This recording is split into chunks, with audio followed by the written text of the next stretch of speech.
Welcome to Unbelievable Stories. Today's story is full of shocking twists and real drama. Subscribe and like to stay updated. Let's dive in. It was a mild October morning when I stepped out into the courtyard. The well-kept grass stood out against the old stone buildings and gravel paths. Being on staff, I was allowed to walk on that soft grass.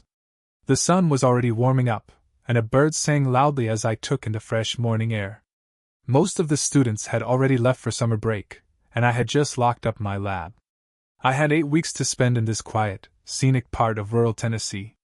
Still, it felt like I had just swapped one cage for another. Sure, I could come and go whenever I wanted, people treated me nicely, and I was even having an affair with Martha, the school nurse. But I could never go back to my hometown, and I couldn't marry Martha either. I was bound to end up as a lonely old man with nothing ahead except the sound of that bird's song. Funny enough, it didn't seem to bother the bird as much as it got to me. I was still feeling sorry for myself when a voice came from behind me. Well, if you've got to hide, I can think of worse places to do it. I turned to see a young man leaning against the wall beside the arch I had just walked under. He smiled as he spoke, looking quite pleased with himself. I'd soon put a stop to that. Are you talking to me? I'm not hiding from anyone. Come off it, Dad. To disappear as effectively as you did, and for it to take more than a year to find you, you had to be hiding. I haven't a clue what you're talking about. Now, unless you're a parent or an employee here, you are trespassing. I suggest you leave and don't come back. I took up my privilege to walk across the grass and made for the arch in the opposite wall. As I walked away, I heard him calling after me, "I'm not going until you talk to me, Dad. We have things to discuss. Leave me alone. I have no children. Just go away." I strode quickly through the cloisters towards my apartment. I could hear him behind me, his footsteps ringing out on the flagstones. I pulled out my key and let myself in, closing the door behind me. He hammered on the door several times before shouting through the mail slot, "You'll have to come out sometime. I'm not going anywhere. I just want to talk to you." I was trembling as I started to make myself some coffee. It had been 5 years or more since I'd felt this way. I sat down at my kitchen table and tried to regain my self-control. I heard voices outside and then a key in the door. I turned and was relieved to see Martha Patterson come in, closing the door behind her. I breathed a sigh of relief. She had a puzzled look on her face as she spoke. "Greg, there's a young man sitting outside your door. He claims to be your son. Is there something you haven't told me?" "He's not my son." "He's mistaken. I have no children." "I told you that." "Yes, Greg, I know you did, and I believe you. But why does that young man believe he's your son? Why are you so shaken by his presence?" I looked into Martha's beautiful green eyes. She was the one ray of light in a dark 5 years. She was the matron at Pinehurst Academy and looked after the physical and emotional well-being of the boys. Many a homesick 12-year-old had found himself sobbing into her ample bosom as he cried for his mom. The older boys would give their right arms for a similar cuddle. Even in her nurse's uniform, she looked lovely to me. Over the last 3 years, we had struck up a relationship and had gotten to the stage where we each had a key for the other's apartment. In fact, the only thing stopping us from sharing a flat was the talk among the boys and the effect it might have on the school if the parents found out. I sat down with my head in my hands. "I am so sorry, Martha. There are things about me you don't know, and that young man is a reminder of a time I'd rather forget. Nevertheless, he is not my son. He may think he is, but he's wrong. So tell me, Greg, why would he think he's your son?" "Because I'm married to his mother." Martha sat down, a shocked look on her face. "Well, that certainly explains a few things." "You mean like why I haven't asked you to marry me?" "Yes, that's the reason. I can't marry you or anyone else because I'm still married to her. So divorce her." "I can wait. I can't divorce her without revealing my whereabouts. Though that might be academic now. Now I'm really worried, Greg. Have you done something bad? Is that why you don't want to be found?" "I've done nothing that I haven't paid for. But if they find me now, they will put me back in prison." Martha reached out and took my hands down from my face, holding them in hers. "Okay, Greg Spencer. First, you're going to tell me the whole story. Then we are going to get that young man in here and find out what he wants. It all started a little over 5 years ago, Or at least that's when I realized what was happening. Maverick Joe, they used to call me. I thought it was just because I shared a surname with the lead character in the movie. I soon found out there was another reason. Just like Joe, I always seemed to get all the jobs. It wasn't always so. I had worked at Bayside Institute for 11 years and always did my fair share of evening and weekend classes, but no more than anyone else. However, shortly after Alan Green was appointed vice principal, things began to change. At first, I thought my job was under threat because I went from always exceeding my teaching hours to having to offer myself to other divisions just to get close to my minimum. The thing about being below minimum hours was you couldn't refuse any course you were offered. I soon found myself working until 10 p.m. 4 nights a week, not to mention the weekend courses I had to do. My wife, Rachel, was the faculty secretary, and when Alan Green was promoted, he took her with him, so she worked normal office hours. We were becoming like ships that pass in the night. My sex life was in the toilet. I got home at 10:30 p.m. and needed at least an hour to wind down before going to bed. Rachel turned in at 10 and would almost always be asleep when I went to bed. I told Rachel I would quit the college rather than continue to destroy our marriage, but she urged me to be patient and things would work out. Halfway through my second year of such treatment, I finally reached the end of my tether. My subject area was electronics, but I had to deliver mathematics and physics because I was told no demand existed for electronics. I was somewhat surprised when a colleague who ran the general engineering course approached me. "Greg, I've got a little problem. I've got to deliver an electronics unit, and I haven't got a clue about the subject. I'm a mechanical man. Give me friction, drag factors, and equilibrium, and I'm the man. But this stuff, you can't see it and can't feel it. How do I teach that? I've got a few books on the subject, but I need some advice on how to deliver it and what practical work to give them." "Hang on, Alex. Are you under hours or something?" "Good God, no. I'm into overtime for this." "That doesn't make sense. I'm under hours and am available. I'll do it for you." George Alexson, my head of division, looked up with a surprised look on his face as I strode into his office. "Good morning, George. I've come to save you some money." "I'm always up for that, Greg. What do we have to do?" "Alex wants someone to deliver the electronics unit in his course.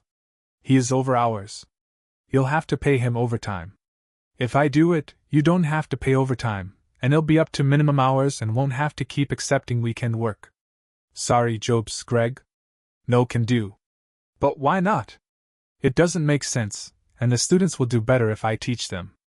Alex admits he doesn't have a clue. "I'm sorry, Greg, but just like you, I have to do as I'm told." "You mean that somebody has instructed you to keep me under hours?" "I can't say any more, Greg." Full of anger, I stormed into the head of faculty's office. I put the same deal to him, and got the same sort of response. It seemed I had enemies in high places. I moved up the chain of command. Sooner or later, I must get to someone who couldn't pass the buck upwards. Rachel was somewhat surprised when I strode through the office and arrived at her boss' door. "You can't just go in, Greg. You have no appointment. He's busy." I walked in and found Alan Green, our vice principal, sitting at his desk, talking into the telephone. He motioned me to sit down. I sat fuming while he finished his call. Eventually, he put down the phone, shuffled a few papers, then turned to me and smiled. "Now, Greg, what's got you so hot under the collar that you burst in here, interrupting my phone call?" "I'm trying to find out who is deliberately keeping me below minimum hours, even when it costs the college money to do so. So far, everything points to you, unless you're going to tell me that you are only following orders so that I have to go and talk to the principal." "I've no idea what you're talking about, Greg. Why don't you explain it to me?" Alan Green was a tall, slim man with gray hair and piercing blue eyes. I looked into those eyes as I told him the story, hoping something would tell me that I'd got the right man. Not a flicker showed as he told me he was most concerned that the college was spending money it didn't have. When I'd finished, he got up, walked around, and opened the door. He looked straight at me. "Well, Greg, thank you for bringing this to my attention.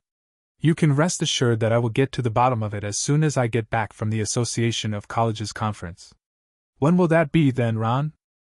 "Well, I leave tomorrow, and I will be in Nashville for the next 3 days, so it will be Tuesday." So you'll be down in Nashville for 3 days? That's near Madison, isn't it? Well, I would say that Madison was near Nashville, but yes, it is nearby. Why do you ask? Oh, nothing really. It's just that my son lives in Madison. Suddenly everything became clear. Rachel was taking the time off to visit our son in Madison, just a short car ride from the place her boss was staying for the next 3 days. It seemed absurd, but it was certainly an explanation. He made sure I had to work on social hours so I wouldn't be home to question where my wife was. Are you all right, Greg? Rachel asked as I walked out of the office. I obviously looked as stunned as I felt.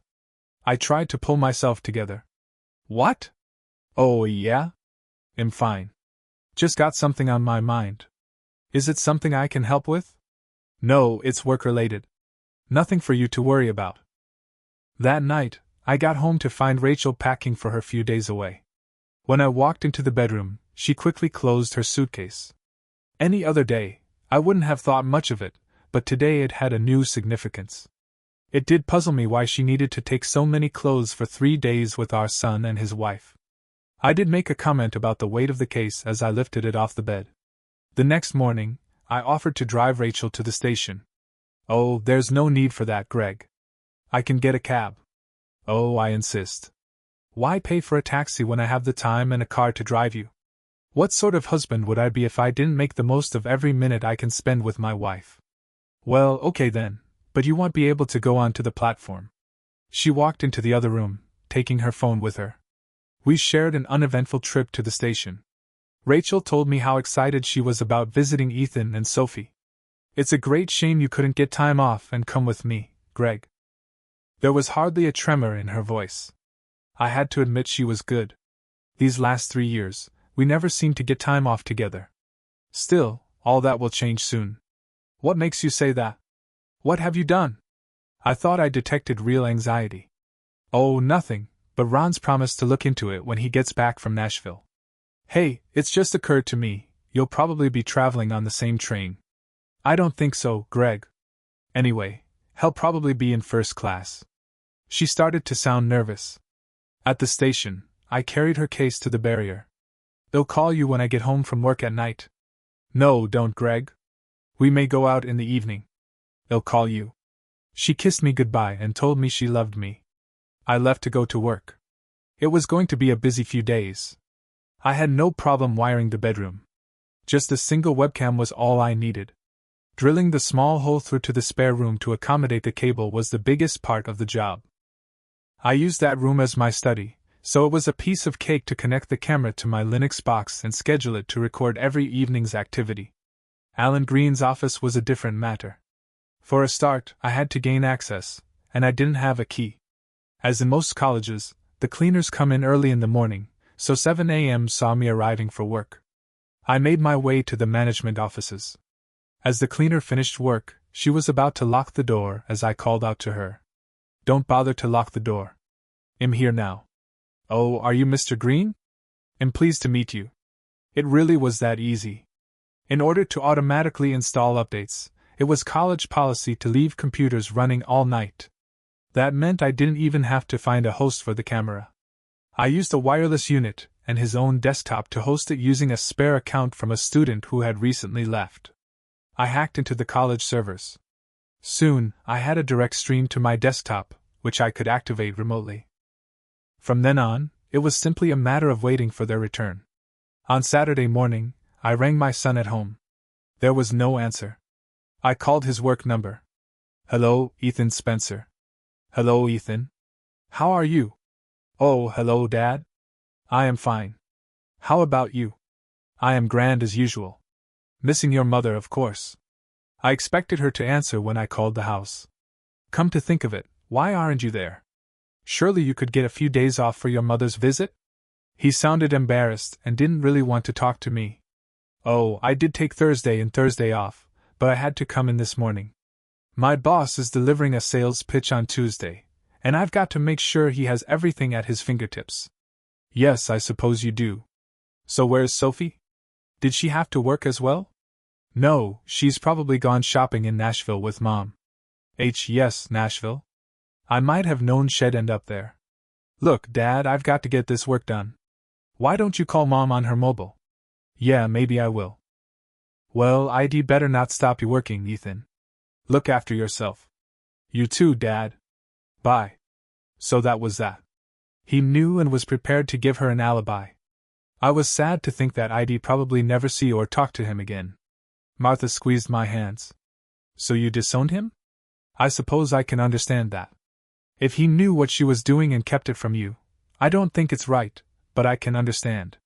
I was starting to get very tense, and Martha could see it. I sat there, and she held me to her chest. I was certainly glad to have her with me.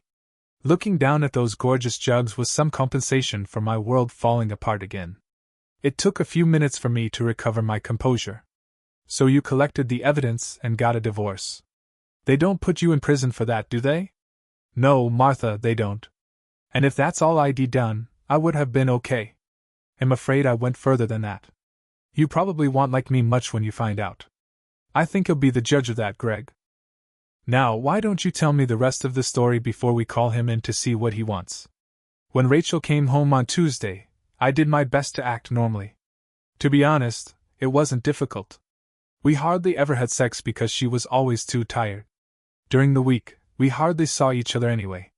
On Tuesday evening, I checked the live stream from Alan Green's office. Sure enough, as soon as most people had left, Rachel joined him. They started hugging and kissing, and his hands were on her ass by the time I went to teach my class. During break, I checked again just in time to see Rachel bend over his desk with no skirt or panties, being screwed. By the end of classes, they had gone, and the office was dark. The following day, they left on time, so there was nothing to check. However, my bedroom camera picked up significant action. It also raised questions. Why did Rachel never tell me she liked to be screwed while tied to the bed? I would have been a lot more adventurous than Alan Green. Hell, he didn't even use a blindfold. Thursday, they were at it in the office again. No wonder I didn't get any sex. Even if she'd been awake, she would have been worn out. I'm ashamed to say I let it go on another 2 weeks to see if there was a pattern. I didn't just want a divorce. I wanted to hurt them the way they had hurt me. I was running on autopilot. The only thing that kept me going to work every day was my anger. People at work commented on how snappy I'd become. Students asked what had happened to my famous sense of humor.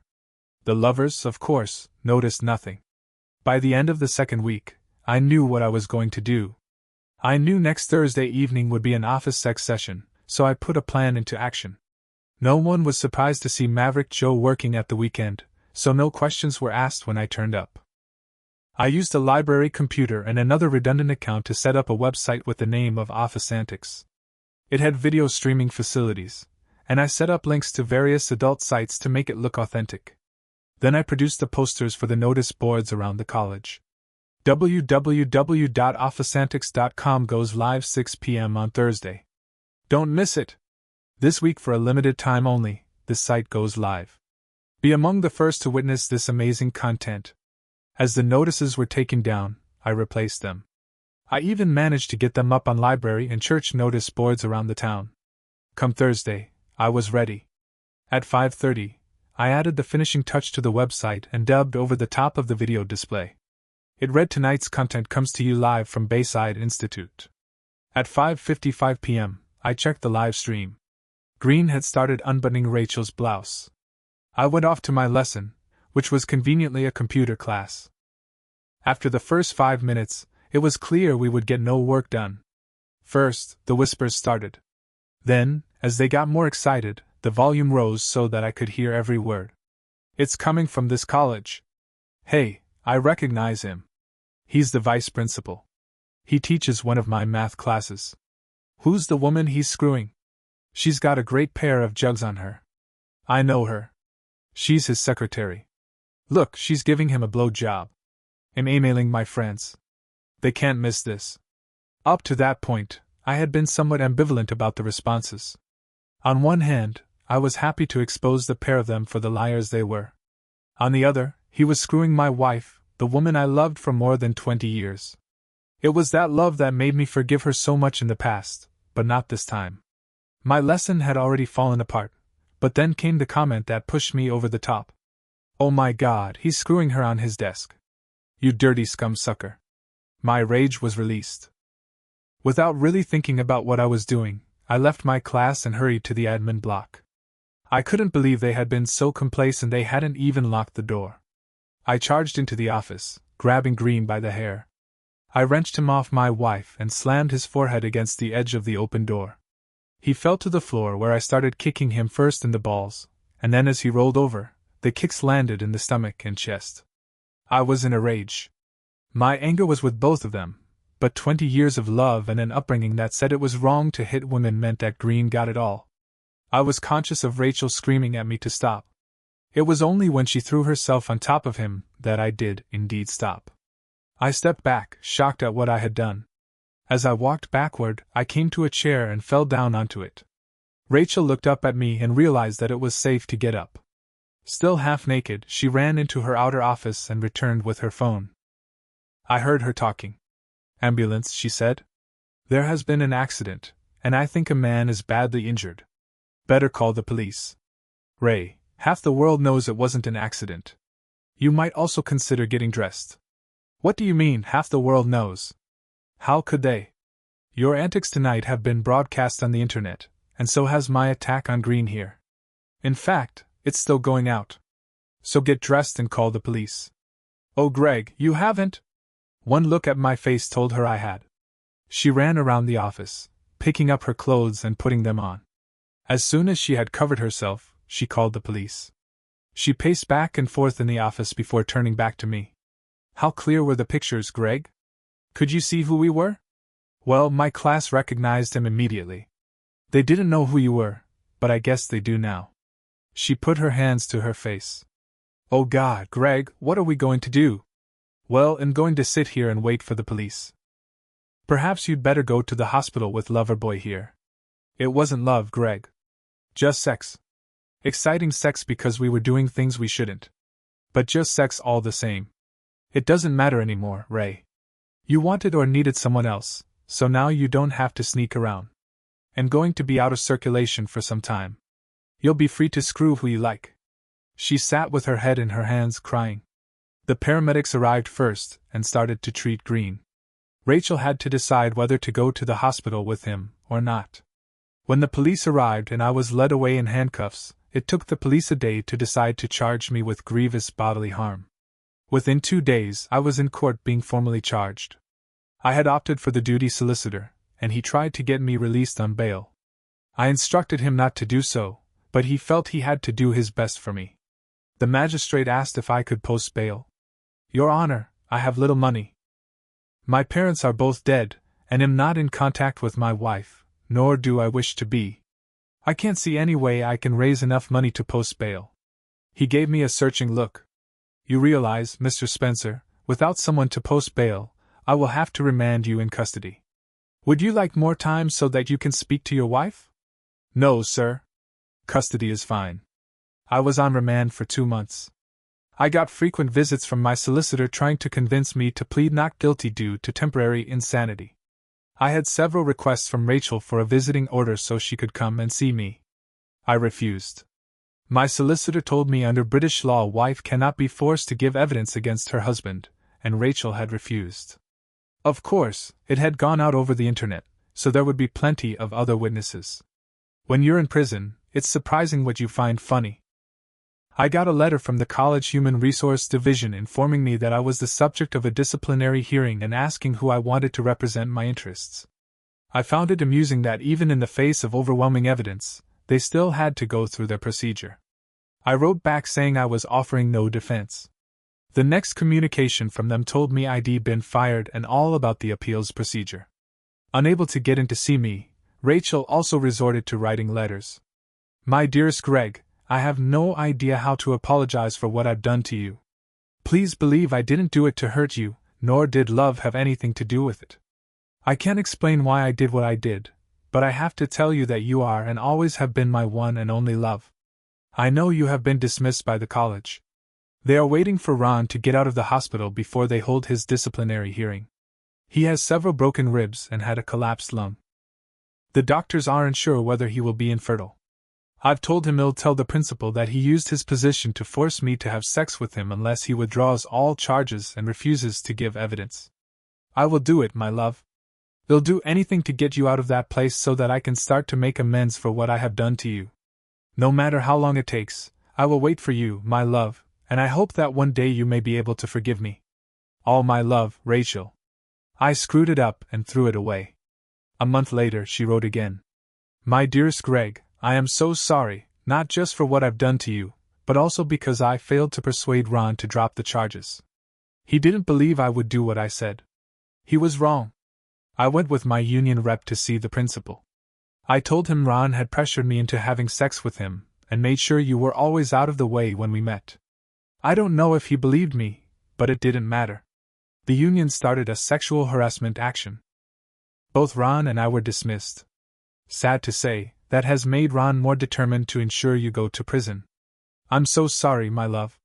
I tried my best. Your solicitor says you refuse to consider the only defense that might work. Please reconsider, my love. You don't deserve to be in that place. You did what you did because we drove you to it. I will always love you and will wait as long as it takes. All my love, Rachel. I have to admit I was surprised they'd fired Green. I expected the management to close ranks around him, but Rachel had given them no choice. My trial was almost a non-event. My barrister tried to persuade me to use the temporary insanity plea, but once again I refused.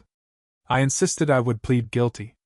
I was happy for him to use extreme provocation and mitigation. My guilty plea meant the prosecution didn't have to offer any evidence other than the extent of Alan Green's injuries. They did this using photographs and medical reports. He was peeved that he wasn't asked to tell the court his side of the story. Rachel and Ethan were there. She was crying most of the time, and he was trying to comfort her. The judge listened to my barrister's pleas of mitigation before turning his attention to me. Mr. Spencer, your counsel has made a very good case that you were acting while the balance of your mind was disturbed. I take it the option to use that as a defense has been mentioned to you. Yes, sir, it has. Do you wish to change your plea? No, sir. I committed the crimes and I am willing to take my punishment. Very well. Greg Spencer, you have pleaded guilty to the charge that you assaulted Mr. Alan Green, causing him grievous bodily harm. This is a very serious offense, and one for which I could hand down a sentence of up to 10 years in prison. However, your counsel has made a good case for extreme provocation in that Mr. Green was abusing his power to keep you out of the way so he could have sex with your wife. I find this to be the sort of provocation few men could resist. Even given this situation, I would still be bound to sentence you to 5 years in prison. However, at the point of your arrest, you pleaded guilty to the charges, saving the taxpayers significant expense and saving your victim the trauma of reliving the attack. Under the guidelines given to me, I can therefore have the sentence. Mr. Spencer, I sentence you to spend 2.5 years in prison.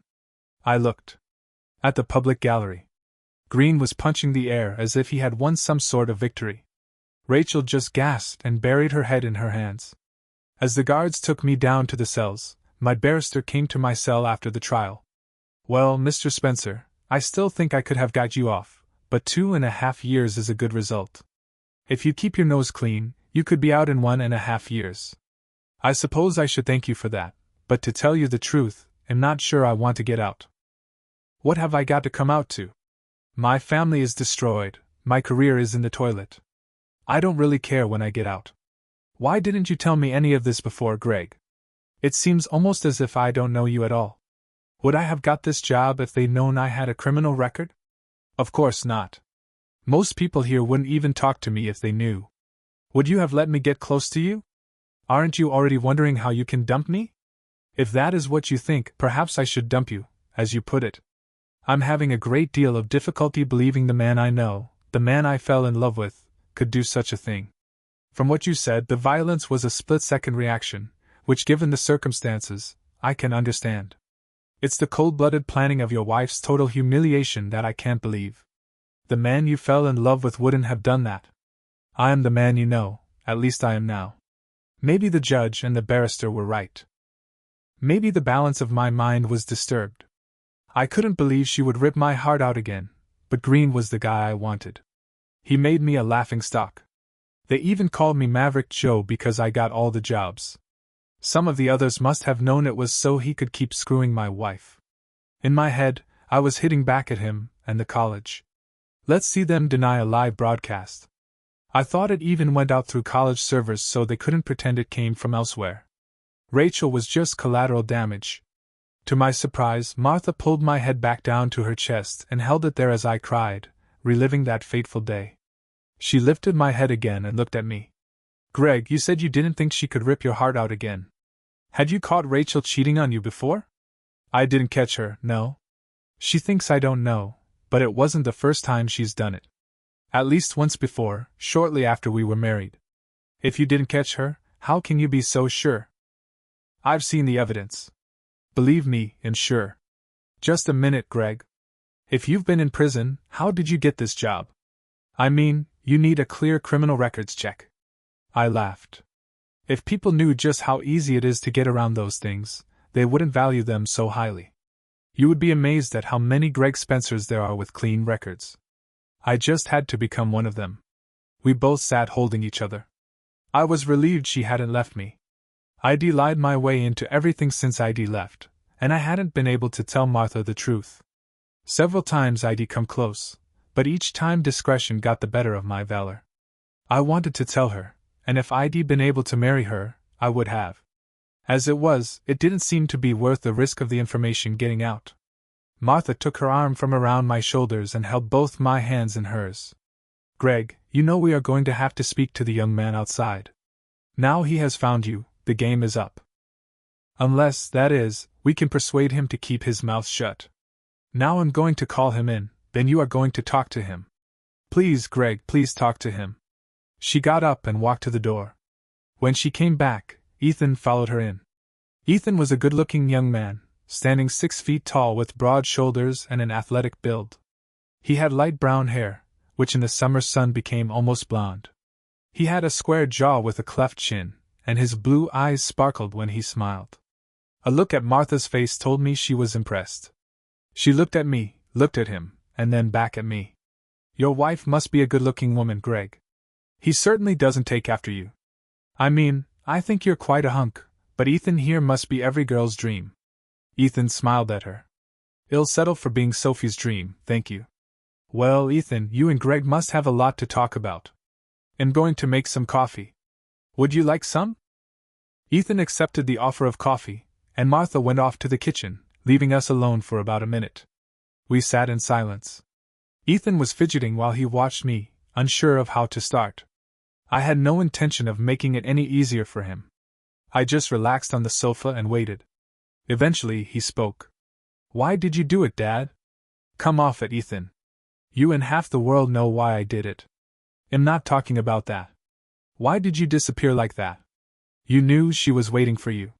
When you didn't reply to any of her letters, she tried to get the governor to keep her informed and tell her when you would be released. We thought you had another 3 months to go when the police came and told us you were out. The prison gave Mom the address of the hostel you went to.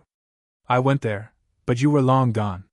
Why go to a hostel when you could have come home? Why risk going back to prison by just disappearing from the hostel? I don't know what she's told you about what I did and why, but even from what was reported, you must realize there was no way I could go back. What, not even for a few weeks, Dad? Do you really hate Mom so much that you would rather go to a bail hostel than go home to your own bed, even if it was only while you got back on your feet?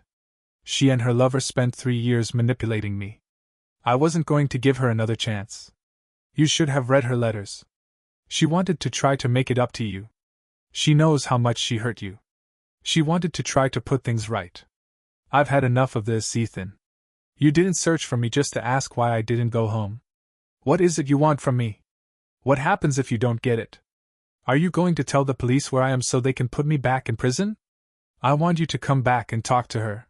She's ill, Dad. Very ill. She was okay when she thought you would come back, but when you disappeared, she hit the bottle. Now she has cirrhosis of the liver and needs a transplant. They won't do that while she is still drinking. I hate what she did to you, Dad, but she's the only mom I've got. I can't see her killing herself like this. I need you to tell her you forgive her. Tell her to stop the drinking. Or what, Ethan? What happens if I don't go with you? Do I need to move on before the police come after me for breaking my parole conditions? Nothing, Dad. I don't want to see you back in that place, and I don't think the police are interested. When I asked them to help me find you, they just said they would find you when you committed another crime. Martha came in with the coffee. Sounds like Ethan is talking sense here, Greg. You need closure, and if that helps your wife, then so much the better. I know you don't really wish her any harm. How do you know? Because you beat him to a pulp but never laid a finger on her. I sat for a minute. I'd never thought about it before, but she was right. I wouldn't have dreamed of hurting Rachel in spite of her cheating. What harm can it do to talk to her, Greg? So now it was 2 against 1, and I was losing. Okay, I'll go and talk to her. But don't expect anything to change. She'll have to accept the fact that I'm not coming back. I'll talk to her on one condition, I said, turning to Ethan. You stop calling me Dad. He just sat shaking his head. One mistake 2.5 years ago and he disowns me. What the hell can I do? Give him time, Ethan. I'm sure he'll come around. You don't know him. I let him down. I know I did, and now he'll never forgive me or Mom. We left the next morning, all 3 of us. Ethan didn't want Martha to come because he didn't want Rachel to know I had found someone else. I insisted that she should come with us. I wanted everything out in the open. He tried to make conversation on the journey, but it was an uphill struggle for Ethan. I didn't intentionally ignore him. My mind was too occupied for any talking.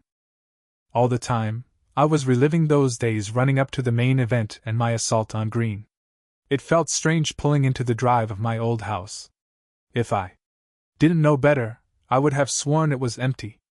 The grass needed cutting, the curtains hung loosely at the windows, which were in dire need of cleaning. Ethan had his own key and let us in through the front door. I had never seen my house in such a mess. He led us into the living room and asked us to sit down. He went upstairs to fetch his mother. He took quite some time to come down with her. When Rachel came in, I barely recognized her. Her face was gaunt, and her skin had a yellowish tinge to it. She had lost a lot of weight, and the dress she wore just hung on her. When she saw me, she tried to smile and held her arms out to me. Greg, you've come home. No, Ray, I've come to talk to you. I'm not coming home ever. Martha squeezed my hand and looked lovingly at me, which made Rachel look uncomfortable. Ethan helped her to her seat. I'd like to say you were looking well, Ray, but you must know that's not true. Same old Greg. Can't lie to save your life. They told me that's why you ended up in prison. Water under the bridge, Ray. All finished with now. Ethan says you want to talk to me, so why not just say what you have to say? She paused and then started again. It's not enough, but I am sorry for what I did to you. I've tried to understand why I did it because I really do love you. I suppose that must be difficult to believe.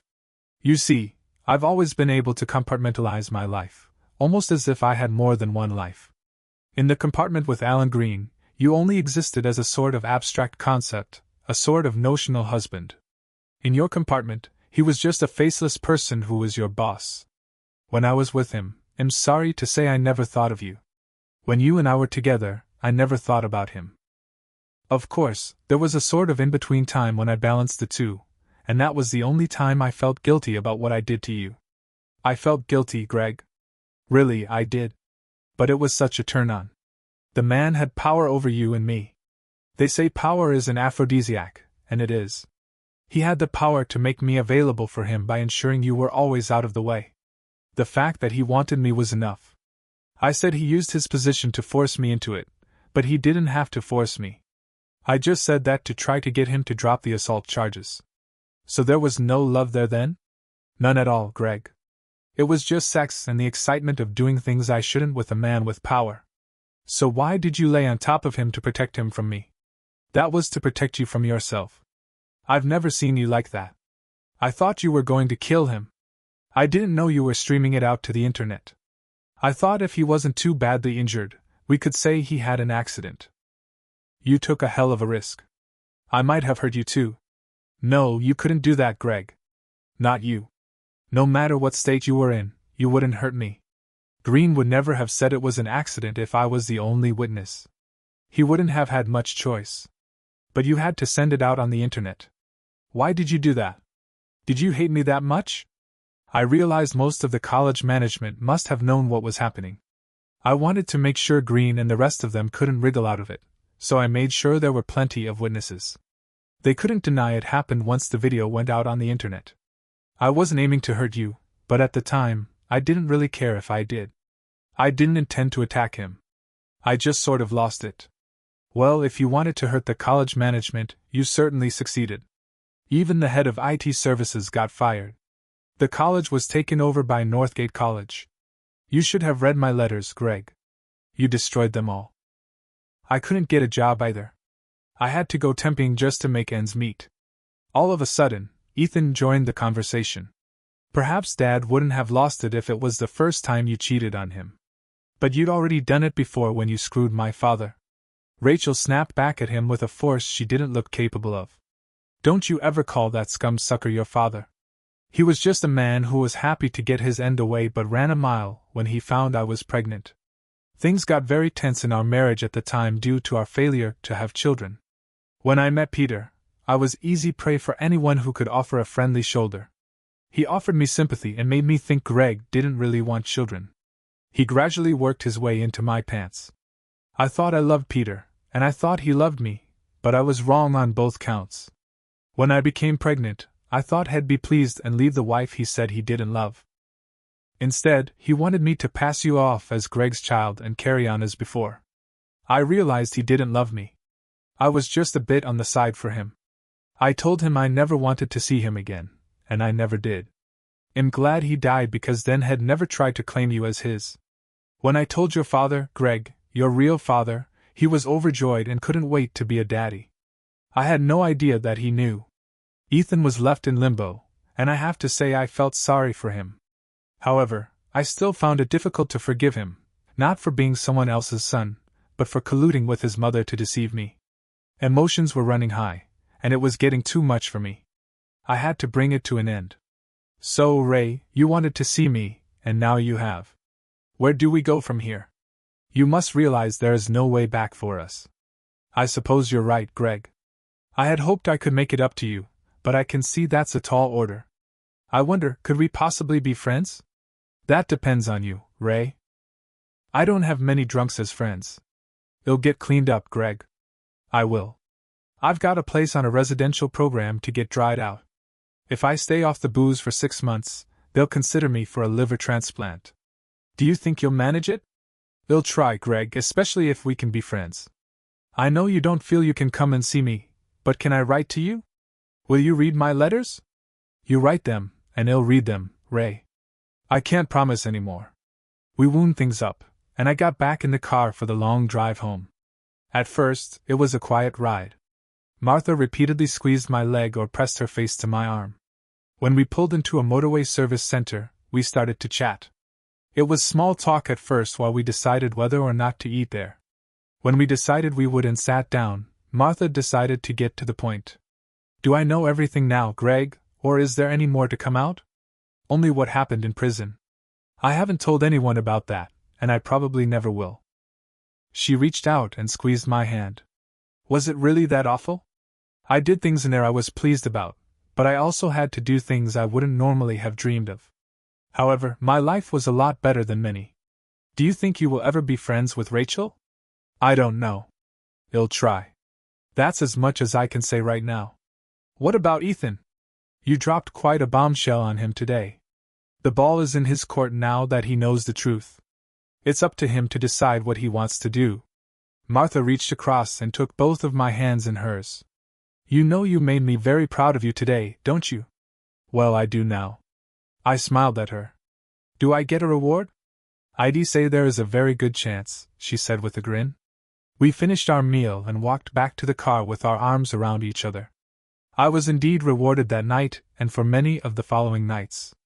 Rachel's first letter arrived after her first week in the rehab center. She found it difficult to live without alcohol but expressed a determination to see it through. She couldn't resist some words of apology but made no further attempt to persuade me to go back to her. I was impressed and wrote back offering encouragement. For 3 months, we exchanged letters, each one more cordial than the previous one. I began to believe we could be friends. She got out of rehab, gained a bit of weight, and found herself a job. She still had health issues and was still on the list for a transplant. I was hopeful for her recovery. It came as a surprise when the correspondence came to an end. Things had seemed to be going well, and then she didn't reply to my letters. I was surprised at how it affected me. I felt she had let me down again. Martha tried to keep my spirits up. She told me there was probably a good reason for it, and she would be back in touch sooner or later. The first snow of winter came on the first day of January. By the following weekend, we had 2 inches of white stuff covering the landscape. The estate staff had cleared the paths, but the grass and all the surrounding landscape changed to the sort of view you see on Christmas cards. I had finished my Saturday morning classes. Walking out into the quad, I was taken completely by surprise. Ethan was leaning against the wall of the arch, and greeted me as I came out of the lab. "Well, Dad, even in the winter, it still looks beautiful. One hell of a place to hide out." "Ethan, you know the whole story now, so you know we are not related." "Look, I know what you said, but Mom was right. It doesn't matter whose sperm did the job. You are the only father I have ever known, and I think you did a damn good job. So no matter what you say, I will always think of you as my dad. And am sorry I let you down." I put my arm around his shoulders. "For what it's worth, you're still the best son I ever had." We started to walk down the path towards the cloisters. "Rachel hasn't written for a while. How is she?" Ethan stopped and put his hand on my forearm. "She's dead. She died last Saturday of multiple organ failure.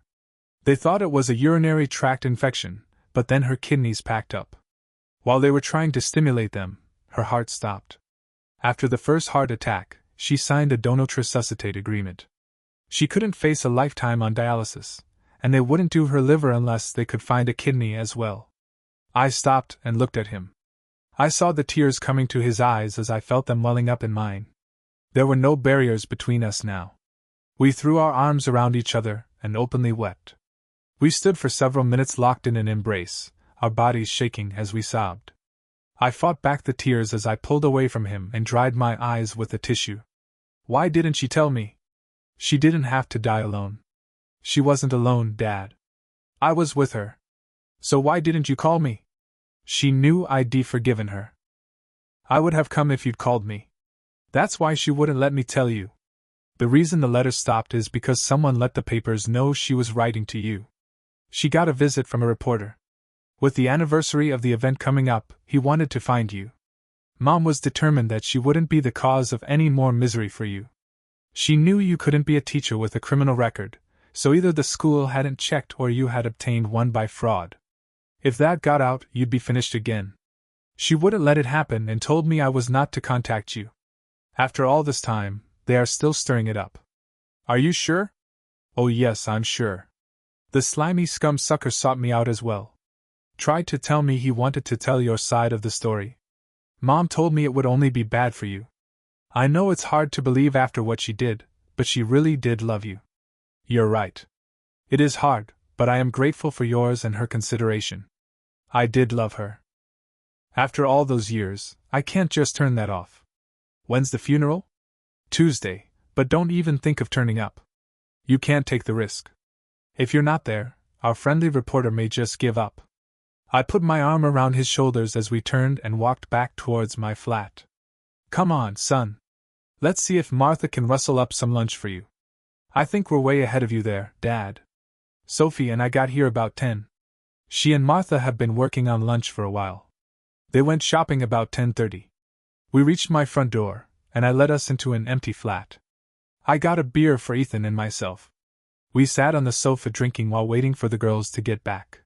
"So, Dad, what happens to us now? Mom was the only link between us, yet she's gone. What happens now? Am I ever going to see you again?" "Don't get me wrong, Ethan.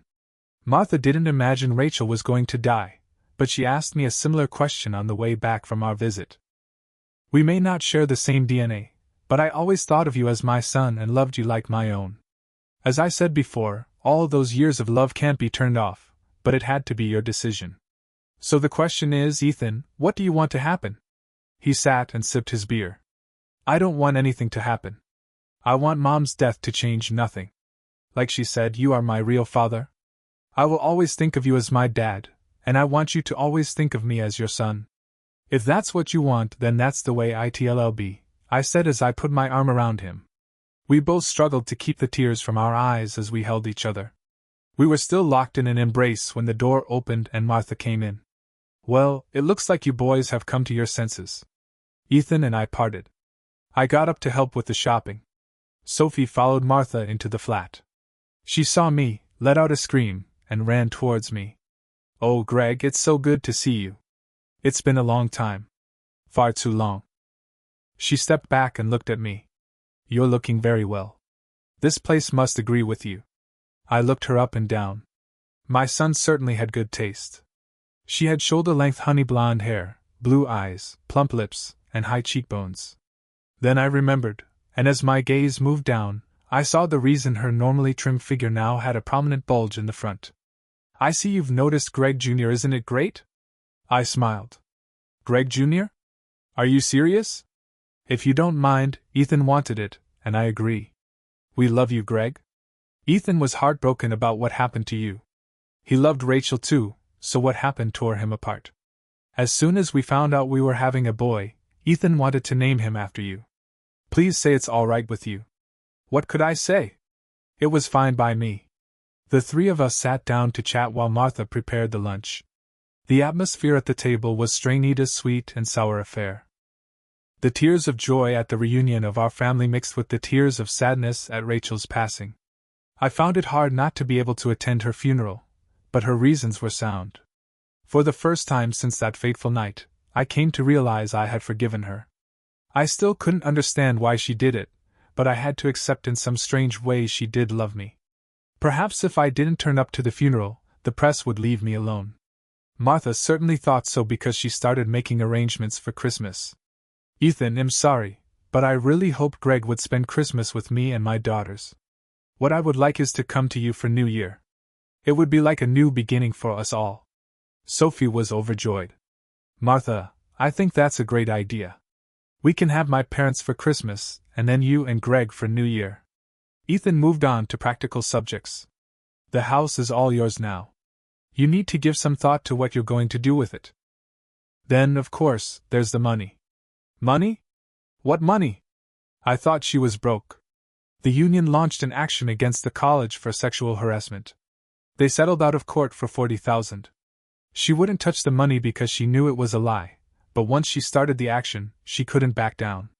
She had intended to give you the money when you got out of prison to help you get back on your feet. "I can't deal with that now, Ethan. They'll have to think about it." We did spend Christmas with Martha's daughters, and I was made very welcome. Both were pleased their mother had found someone. We got to Madison late New Year's Eve morning. I talked to Ethan about the house and the money. We agreed he would handle the letting of the house. I had rented a flat on a short-term contract just long enough to get a utility bill so I could set up a bank account. As soon as the account was set up, I gave up the flat and did everything through the internet. Ethan said he would get the solicitor to transfer the funds to my new account. "You know, Ethan, just like your mother, I don't want the money. It's tainted." "Well, someone has to have it, Dad, unless you want the bankers to have it. Martha and I have been talking. We want you to set up a trust fund for the education of Greg Jr. and any other children you might have. When you've done that, it'll transfer all the cash into it. Something good has to come out of that mess. If that's what you want, Dad, I'll do it. Pay the income from the house into the new account, and I can take it out in cash. Well, if you're careful, that should keep your whereabouts secure." That night, we all went out to a New Year party. Around midnight, we had the obligatory countdown and the toast to the new year. When the cheering died down, I looked at my little party and filled their glasses before proposing another toast. "Ladies and gentlemen, I give you new beginnings." We all raised our glasses in the toast. As we put them down, I walked around and knelt on one knee in front of Martha. "Martha Patterson, would you do me the honor of becoming my wife?" Martha threw her arms around my neck. "Oh yes, Greg. Yes, yes, yes." I put the engagement ring on her finger. It was a perfect fit, and so were we. As she sat looking at the chip of diamond, I stood up. I had the best feeling I'd had in more than 7 years. It truly was a new beginning. And that's Greg's story of betrayal, regret, and redemption. Would you have forgiven Rachel? Share your thoughts in the comments, and don't forget to like, subscribe, and hit the bell for more stories. See you next time.